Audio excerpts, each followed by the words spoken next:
Hey yo, coucou les gars, de retour pour une nouvelle vidéo. C'est encore moi, Eddie Kojan, l'avenir des jeunes filles, le rétroviseur des vieilles dames, le loup-bas-main, celui qui est musclé en esprit mais sur le corps. Tu peux m'appeler la musculature interne, celui dont son nom ne finit jamais mais ça diminue. T'as capté ou pas? Voilà, aujourd'hui je vais répondre à une interrogation que plein de personnes me posent. Voilà, à savoir, est-ce qu'on a des chances d'être accepté quand on a déjà repris une classe? Bien, pour répondre à cette question-là, je vais prendre mon cas particulier, mon cas à moi. Ça va certainement décourager certains et encourager d'autres, mais c'est ça qui est ça. Pour ceux qui viennent de me découvrir, vous êtes sur la chaîne du meilleur youtubeur dans le domaine de tout ce qui concerne les études à l'étranger. Je ne suis pas en train de me vanter, je suis en train de vous dire la vérité. Donc ne quittez pas cette chaîne sans vous être abonné. Laissez-moi un pouce vers le haut, activez la cloche de notification pour ne rater aucune de mes vidéos. Posez de préférence vos questions en commentaire, comme ça c'est sûr que je les verrai. Et suivez-moi sur tous mes réseaux sociaux qui s'affichent là. Il va vous faire rêver un peu, vous allez vivre l'Europe. Et puis chez vous quoi. Générique.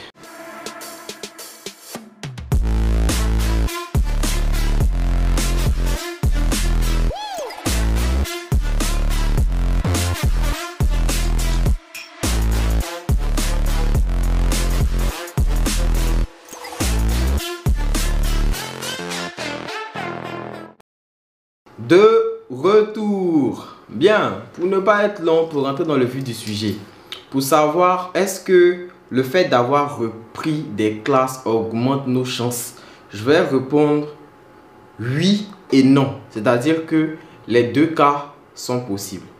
Je vais prendre, comme je le disais en introduction, mon exemple à moi. Moi, comme vous voyez là, j'ai repris des classes aussi. J'ai repris des classes aussi. Quand vous me voyez sur les réseaux, il dit c'est le gars hyper bien, qui s'exprime bien, on a l'impression que c'est le mec super intelligent, que tout va chez lui et tout là. Mais les gars, intelligence ça fait pas tout. Moi que vous voyez là, j'ai repris aussi. Et j'ai sûrement repris plus de classes que certains d'entre vous. Voilà, pour ceux qui ont eu l'occasion de fréquenter avec moi, de faire les études avec moi, qui me connaissent bien en tout cas, qui faisaient attention à moi, bon forcément il était toujours remarquable quoi. Donc, voilà.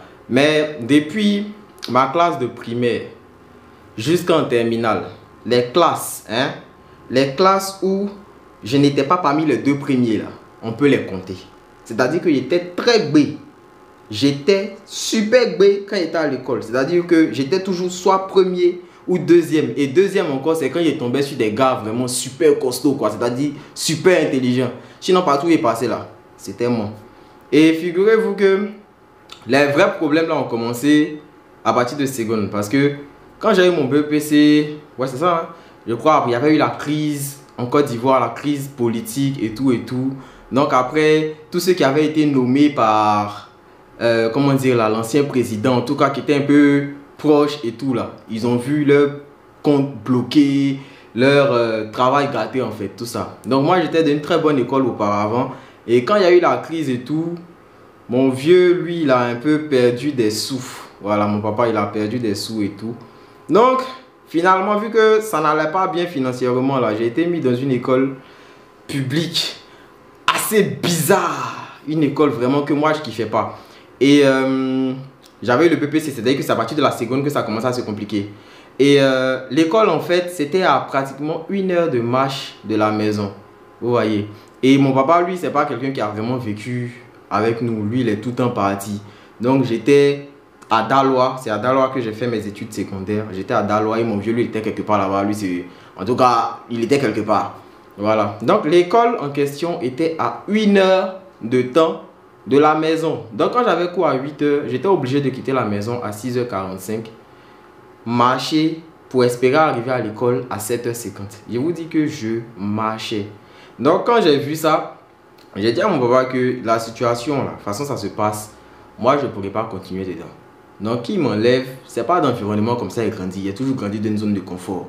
Voilà, donc il n'a qu'à me mettre dans un coin comme j'étais avant là. Et puis, je serai bien. On va faire école là sans problème et tout. Le vieux, il a refusé. Donc, en seconde, j'ai pris sur moi. Je partais à l'école. 1 heure de route, je vous dis, 1 heure de route, aller. Et quand je reviens à la maison, c'est 1 heure. Si on finit à 18h, j'arrive à la maison à 18h, à 19h, 19h20.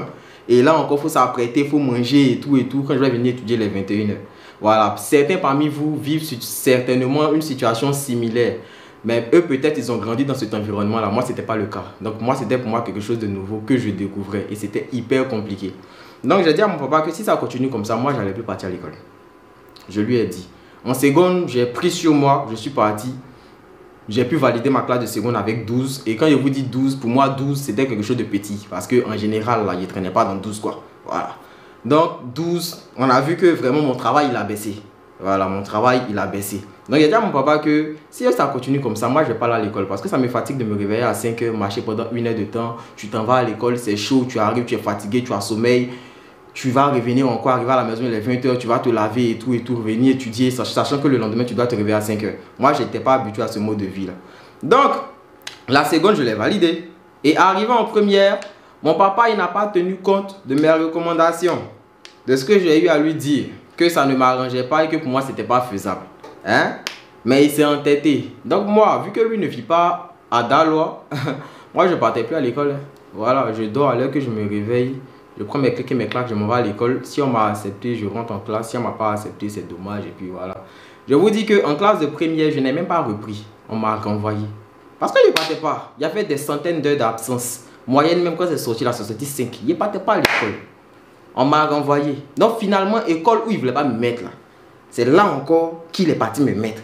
Donc souvent, s'il y a des parents qui me suivent là, écoutez souvent vos enfants. En tout cas, si c'est dans vos codes, si c'est possible pour vous de réaliser ce qu'ils veulent là, faites-le.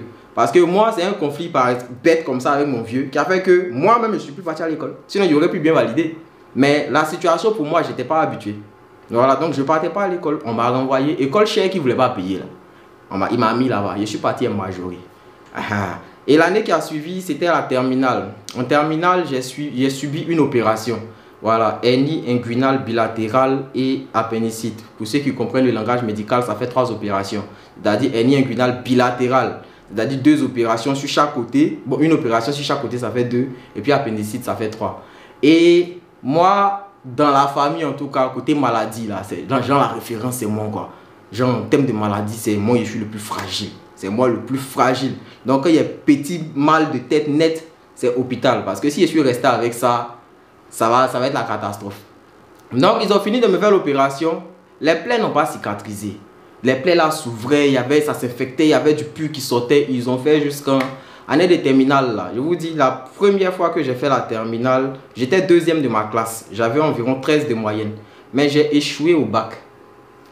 Vous voyez, j'étais 2e. Et puis j'ai échoué au bac. J'ai quand même échoué avec ça.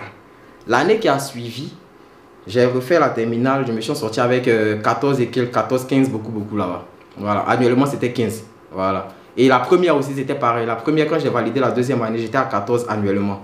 Voilà. Si vous voyez bien, j'ai repris. Mais l'année qui suivait là, je tapais dur. Vous voyez bien, j'ai repris, mais les années qui suivaient, je tapais dur. Donc, si vous avez repris des classes et que vous voulez faire la procédure, franchement, soyez de bons doublons.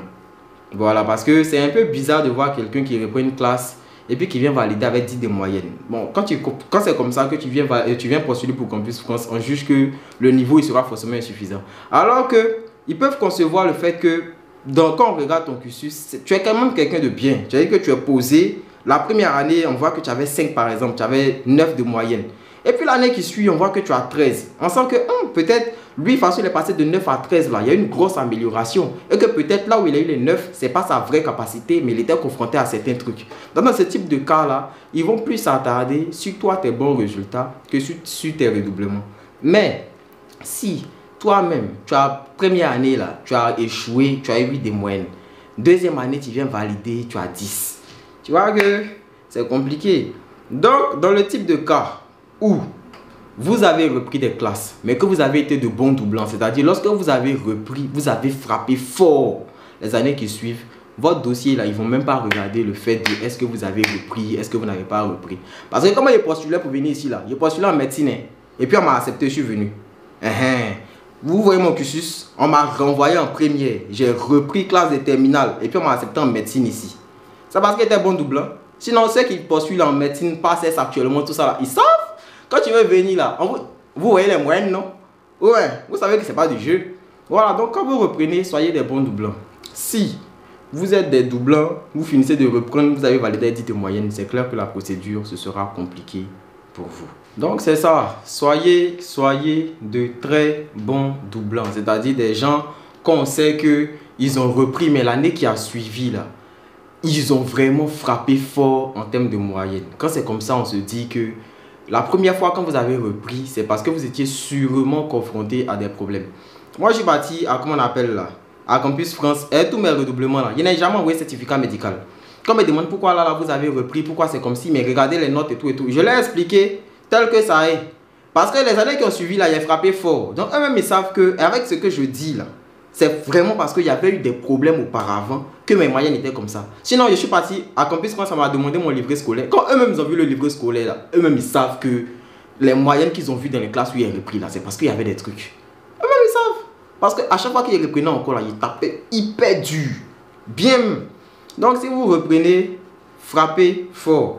Si vous avez repris des classes et puis encore vous avez validé les trucs et repêchage ou bien 10-0-0, admission là ça va être compliqué. Ça va être super compliqué. Mais après ne vous découragez pas. Pour ceux qui vont avoir des refus durant cette procédure là, c'est pas terminé. Pour ceux qui voudront postuler encore, qui poursuivent pour la licence 1, il y a une procédure qui ouvre le 20 janvier qu'on appelle Parcoursup. Vous pourrez postuler dessus même si vous n'êtes pas en France. C'est pas que pour les Français. Mais si vous n'êtes pas en France, vous allez postuler dessus pour des BTS. Donc c'est une procédure parallèle. C'est-à-dire que c'est une autre procédure en dehors de Campus France qui pourra vous aider à avoir une admission. Pour ceux par exemple qui sont en licence 3 ou bien en master, qui voudraient postuler pour un master 1, qui n'auront pas d'admission, vous pourrez postuler pour une procédure qu'on appelle Paris-Saclay. Voilà. Si vous êtes admis, Dieu merci, c'est toujours une autre procédure en dehors de Campus France qui vous permettra d'avoir une admission si vous estimez que votre dossier il est très compliqué pour être accepté sur Campus France. Je ferai des vidéos beaucoup plus détaillées sur tous ces sujets-là. Et après aussi, il y a des admissions 100% garanties. Voilà, j'ai des partenariats avec des écoles privées. Pour ceux qui sont intéressés, qui peuvent passer par moi. Voilà, j'obtiens l'admission là maximum en 48 heures. J'obtiens ça maximum en 48 heures. Et puis vous pourrez faire le visa comme tout le monde quoi. C'est des universités privées pardon, certifiées RNCP et tout. Voilà, mais il y a tellement d'alternatives pour pouvoir étudier en France. C'est juste que souvent là, ce sont les moyens qui font défaut. Sinon moi perso, si moi j'étais un parent, que mon enfant voulait venir étudier en France, il n'allait même pas passer par l'université publique parce qu'il y a trop de stress là-bas. Voilà, au privé là, tu regardes et tout. Il y a des partenariats et tout, on t'obtient l'admission tranquillement et puis tu viens. Voilà. Donc j'espère que cette vidéo là aura répondu à certaines de vos préoccupations et de vos questions. Voilà, je reste disponible pour répondre à vos questions en commentaire. Suivez-moi sur mes réseaux sociaux, vous allez voir un peu la vie de star. Hein? Vous êtes sur la chaîne de meilleurs youtubeurs. N'oubliez pas le like. Et puis on s'attrape pour une prochaine vidéo. On est ensemble.